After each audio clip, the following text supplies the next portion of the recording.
Hi, boys and girls. How many of you have read the Tiny Turtle book?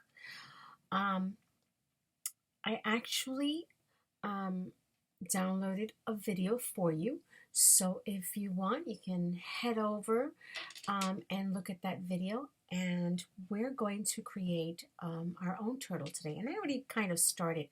We're going to do a half circle all the way on one side of our page. And I already started that. And then we're going to do another half circle alongside that circle. So you're going to have two half circles. Then we're going to do another half circle, and that half circle is going to be right there. It almost looks like an eye, doesn't it? Right on the other side. Then you're going to create another,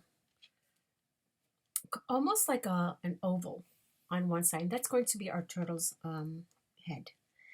And let's create some eyes on this side.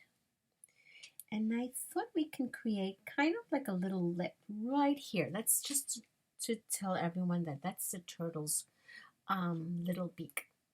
Okay. Then we're going to create another line from this large half circle all the way to the end. All the way to the end. Okay. And then we're going to do another one all the way to the end. Okay.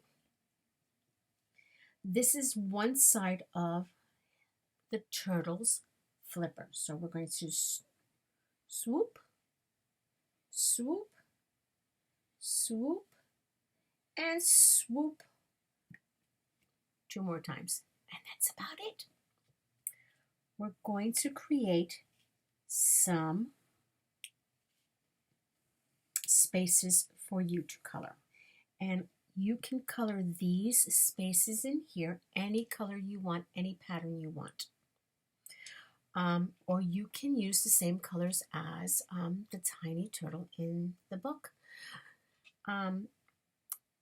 I do want you to create a sea or water in the background, and I definitely want you guys to have a really good time and have fun drawing your tiny little turtle.